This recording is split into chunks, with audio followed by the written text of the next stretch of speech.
Hey guys, Dr. Stitzel here. So today our topic is price discrimination. That is selling the same product at different prices to different customers. Let's take a look at our example here. Suppose we have a product and we have the world market, the sum of all the different demand curves, and then we have the European market and the African market. We're selling the same product in all of those markets. If we do that, then because we have market power in this situation, we set marginal revenue equal to marginal cost. We get this quantity, we find this price based on the world demand curve. What happens though if we take that price into these different sort of sub-markets, these other markets, you'll end up with this price translating into the European and to the African market. Notice that I just labeled the marginal cost over here because it's the same in all of these situations. What happens is you would charge this price and you would end up with a quantity like this in the European market, whereas if you were just targeting profit maximization in that market, you are actually facing a much more inelastic demand than the total world market, and probably a little bit higher demand as well. And so you'd set marginal revenue equal to marginal cost, you'd get this quantity, and then you'd end up with this price, which is higher than the world price, right? So European price compared to the world price. Over here, the African market, a little bit lower demand, a little more elastic, so maybe they have more substitutes. You'd end up with the price set here, so your quantity in the world setting, if you charge the world price to the African market, would be this very, very low quantity because the price is very high for that market. If we instead charged the price, if instead we profit maximized, we would set the marginal revenue in Africa equal to the marginal cost. We would end up with this quantity and this price, which we see is lower than the world price. So we end up in a situation where you have different outcomes if you price discriminate versus if you don't end up engaged in price discrimination. Okay, so there are three principles of price discrimination. The first is if demand curves are different, it is more profitable to set different prices in different markets than a single price for all the markets. And second, to maximize profits, the firm should set the higher price in the more inelastic market. And that's what we see here. So here's our more inelastic demand relative to this one. And so we see that the price would end up being set higher. So let's take a look at the profit. Remember, our profit is our total revenue less our cost. Less our cost. And since the marginal cost is constant, it's also the average cost in this case. Okay, so that allows us to do some shorthand here. What happens if you charge the world price in the European market? You end up here, and your profitability looks like that, right? Because it's your price times your quantity is your revenue, less what your cost ends up being. However, if we come and charge this price, we see that our revenue ends up much greater. So just sort of compare these two little rectangles. You can see if we look at this situation here compared to this situation here, that this revenue in this area that we gain is much larger than the revenue that we lose in that area. In Africa, the case is even starker, right? Because we have this relatively small profitability, and the difference is stark. This area here under price discrimination, that profitability is much, much higher. Okay, the third rule is arbitrage makes it difficult for a firm to set different prices in different markets, and this reduces profit from price discrimination. Arbitrage is taking advantage of different prices in different markets by buying low in one market and selling high in another.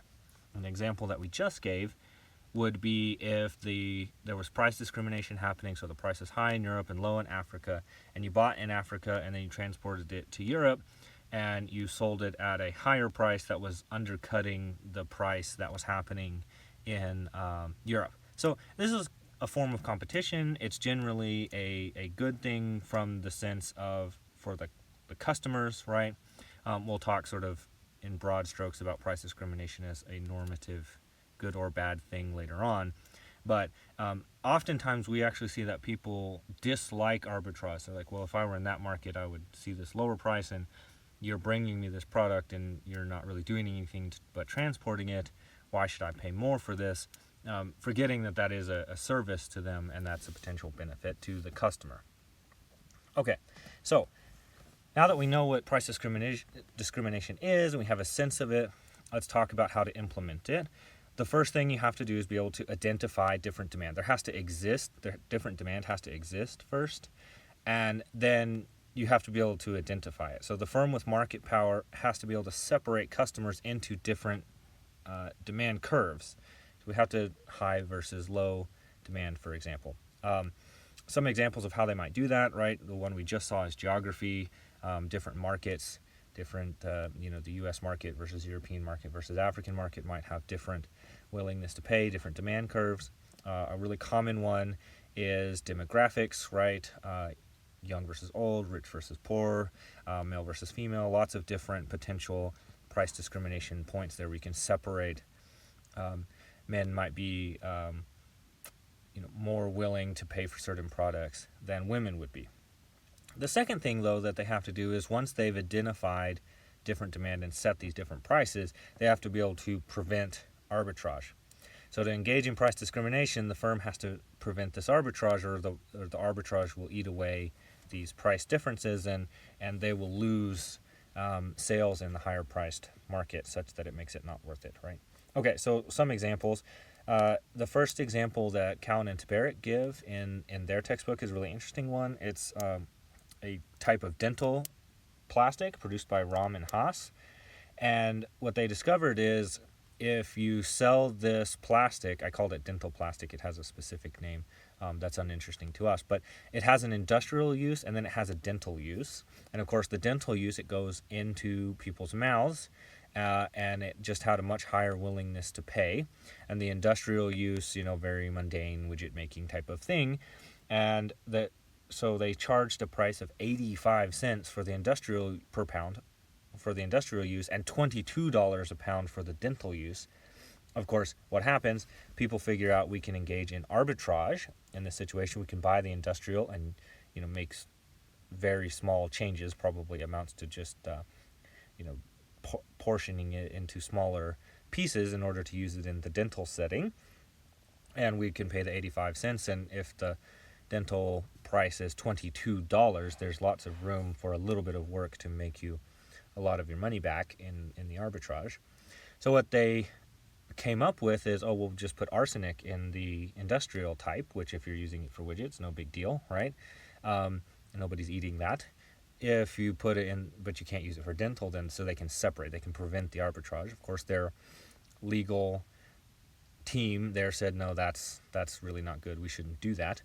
So what they did instead is they started a rumor that there was arsenic in the industrial, and so it forced, or I shouldn't say forced, caused more people to go through and buy the actual dental version from them. The prices probably came a little bit closer together over time, less of a dramatic difference.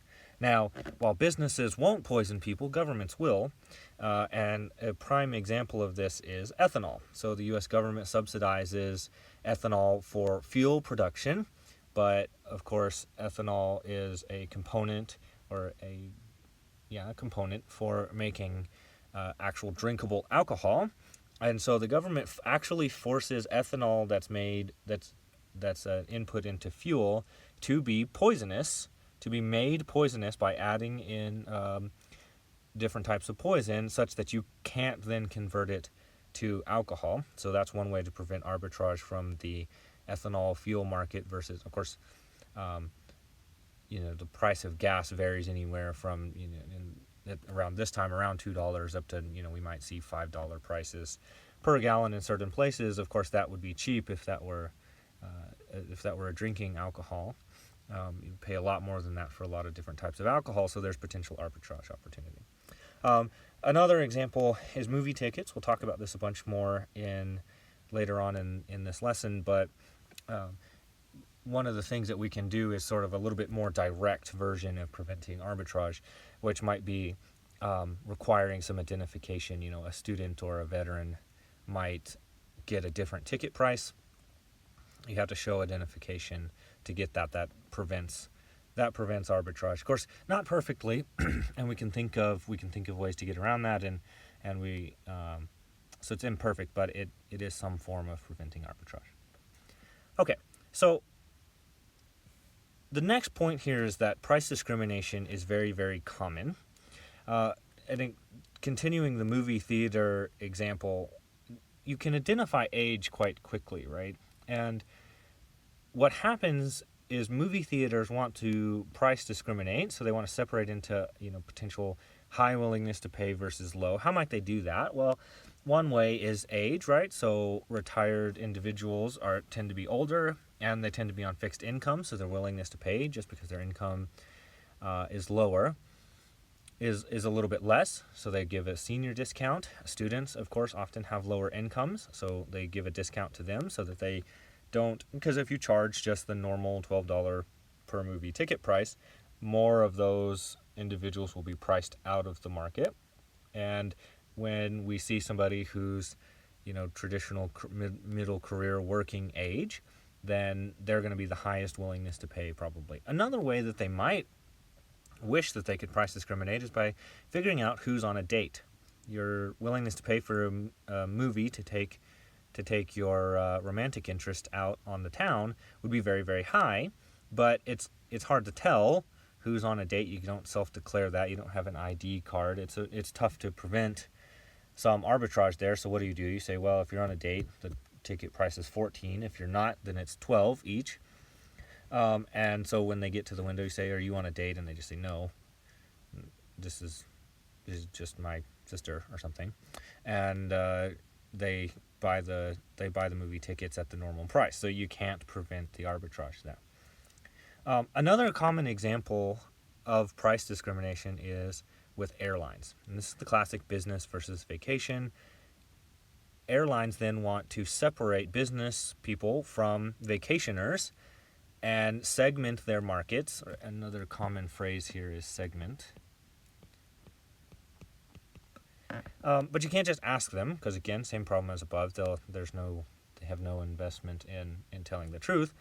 But the airlines discover a particular uniqueness about this, right? Vacations are planned way in advance. Typically, if you're planning a vacation that requires air flight, you're planning months and months ahead. And oftentimes, flight for business happens a few days or weeks out. So we see that the demand for business, not just higher, but more importantly that it's inelastic. So look at the relative slopes here.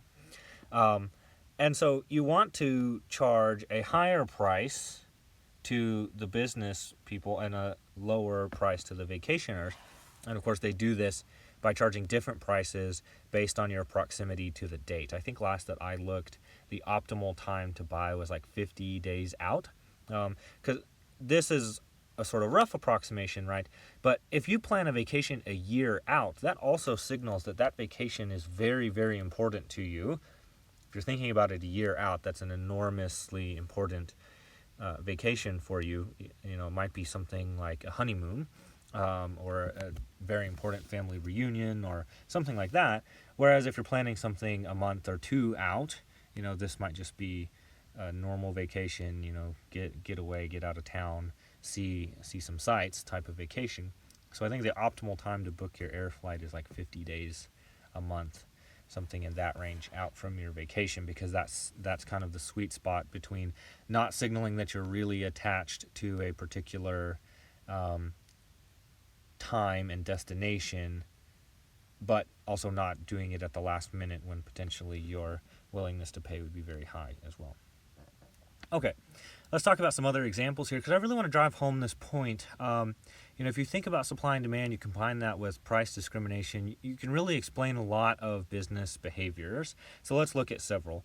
The first would be books. So why do books come out earlier in hardback and then charge a much, much higher price? You might pay $30, $40 for something in hardback that you would eventually pay $10 in paperback. Well, the answer is you're trying to separate the sort of hardcore fans. Harry Potter did this, right? $40 hardback books initially, and then over time the paperbacks come out. It's a very popular book. Everybody wants to read it, but you gain an advantage by separating the very intense fans out from the people who are just interested in the book. Okay. Another example that we'll talk about more later in the video is with printers, right? So you have business printers. They print fast and staple and all this, that, and the other thing. And then you have versions that are essentially identical that are made for the home. They're usually called economy or something like that. And often the technology is the same. The cost to produce them is essentially the same, and they just add like a governor on how fast it prints the pages. And you're really trying to separate the high demand rather than charging a price sort of in between and not getting as high a price as you could charge to the business people and pricing too many of the people out of the home market. You'd rather create two different products, similar related but different products. I guess they're sort of the same product, but they're marketed different in some way. Another example would be like an early bird dinner at a diner, right? If you're there for dinner at 5:30, you might be a different type of customer than you are at if you're showing up at 7, right in the middle of the dinner rush. Now, this last one deserves an important caveat. Another explanation for why the early bird dinner might exist but not be price discrimination is maybe it just lower cost. You have to have fewer people staffed, and so if the cost is lower, you can entice a few more sales that way. Okay, so now let's look at an interesting example in what we call perfect price discrimination. So far in this class, we haven't separated any of the types of price discrimination. First one we're going to separate out is what we call perfect price discrimination. And universities actually engage in this, and they do it through student aid. Now, again, this comes back around to that idea of cost. The marginal cost of teaching a class to another student is very low. If you already hired the faculty and have the course on the books and you have all the infrastructure set up to house the class in the classroom, adding another student is a pretty low marginal cost. So let's take a look here. Here's an example. I rounded off the numbers. This is in Cowan and Tabarrok if you want to see it. I think this is what Williams College. And they show if there's a sticker price, and basically only the people who don't file for student aid end up with this price. And then we can see these different ranges. So if your income is $25,000 or less, you're paying $1,500 a semester. If it's low to mid, $25,000 to $40,000, you might pay $5,000, and so on. And so what's happening here? Well, we're separating people out. And if you just look at this income ranges and then you charge them different prices, these are averages, by the way, that I'm showing in the table, then you can sort of imperfectly price discriminate, just separate people based on how much they're willing and able to pay based on what their income ranges are. But financial aid goes a step further, right? You have to give all your financial information, and it's very detailed, and then you get more or less student aid, and they categorize you, and then these are the average numbers here, but they're going to be able to separate the low group. For example, if you're like 10,000, they might charge you a price of 1,000, and if you're 25, they might charge you a price of 2,000, and so on. So these are sort of categories, but really this comes down to the individual student, and you can separate out and charge exactly the willingness to pay. So charge the willingness to pay is the takeaway here.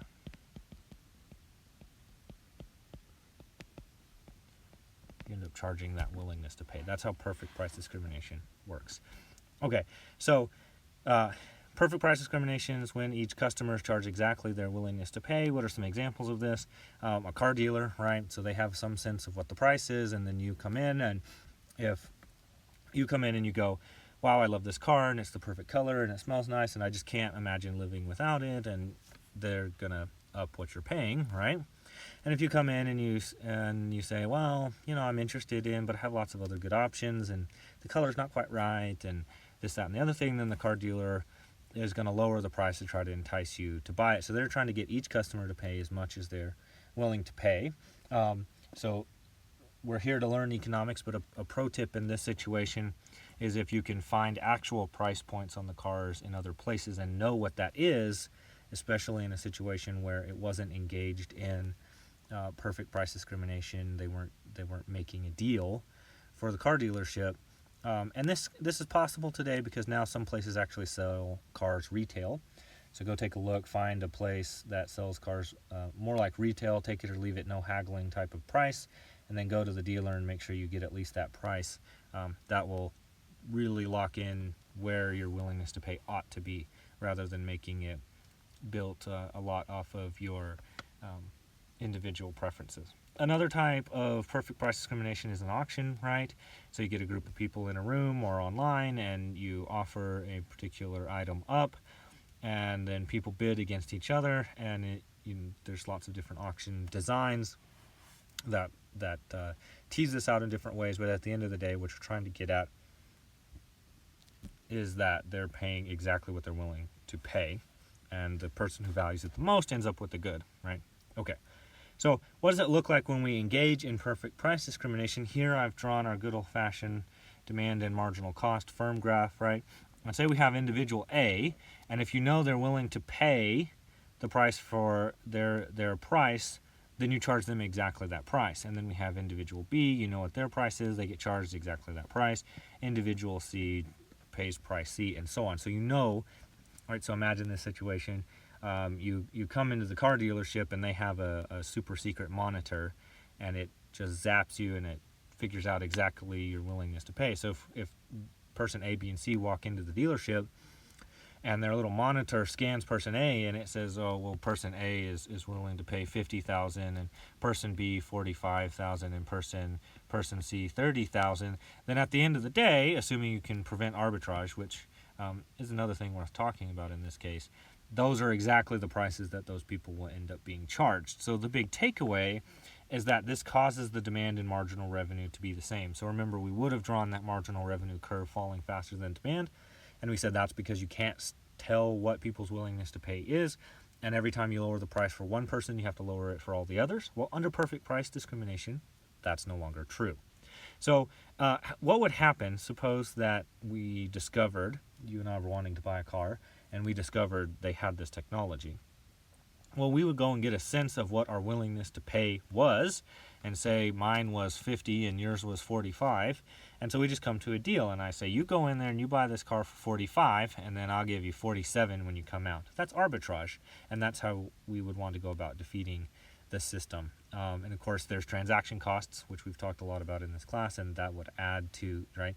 You're not gonna do it for free. I mean, unless you and I are good friends, but you might do that. You might go through the trouble of going to a car dealership and paying $45,000 for a car and transferring the tag and title and everything to me the next day.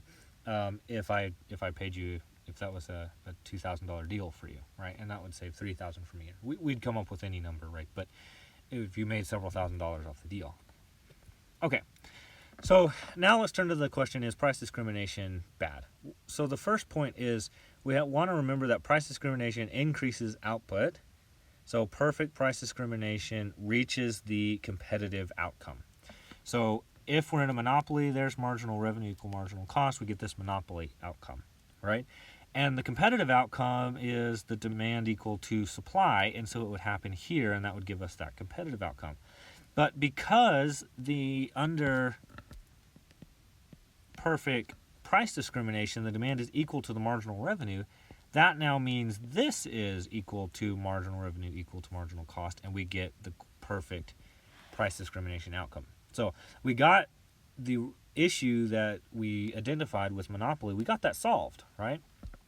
We got that situation solved, but we did it by transferring all of the surplus to the producer. Now there's no consumer surplus, but it is the competitive outcome. So all the mutually beneficial exchanges happen. It's just that the customers pay the most that they're willing to pay. Now you and I, we think of ourselves as customers in basically every situation, and so to us that doesn't sound as good. But we do want to remember that these people are willing to pay this, right? So the price that if you win and you go to buy the car and you pay $50,000, right, you would prefer to pay 45 because then you would get surplus, but you are willing to pay 50. So it's better to pay 50 and get the car than be willing to pay 50 and the marginal cost is much less than 50 and not get the car. Okay, so let's take a look now that we've brought up this idea of surplus.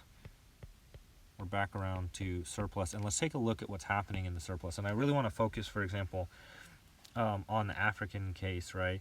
So here, what's the surplus? Well, the surplus is so small, it's hard for me to even draw it on the graph, right?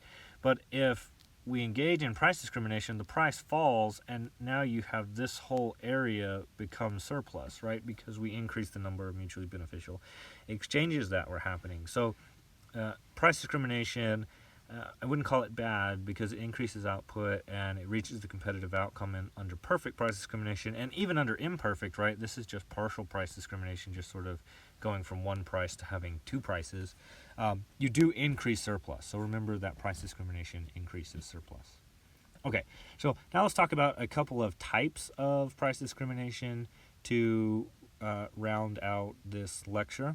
The first one that I want to talk about is what's called tying. So this is when you use one good, requires that consumer to use a second good sold also by the same firm, right? So printers and ink, gaming platforms like Xbox selling games that are exclusive to it, or Xbox controllers, right? So what this does is it separates high volume users from low volume users, right? So it gets at their willingness to pay and their demand. Why do you want to do that? Well, you could make the printer really expensive and then the ink really inexpensive, right?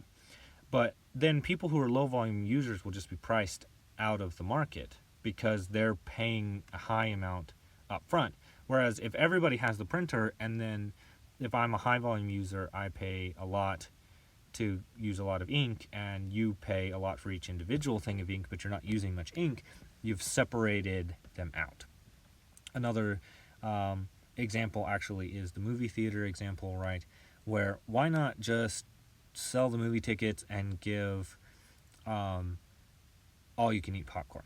Well, some people love popcorn and some people don't eat popcorn when they go to the movie theater. So if it were a $12 ticket and then this really annoyingly expensive, whatever it is, $10 for a tub of popcorn, which is just an outrageous price, especially since the marginal cost of producing popcorn is very, very low. Or you could just charge $22 and, sell a tub of popcorn with every ticket, right? And so you say $22, it's a package deal. Well, what's happened there is, in the scenario where you sell them separately and charge high price for popcorn, you've separated the popcorn lovers out from the non-popcorn lovers.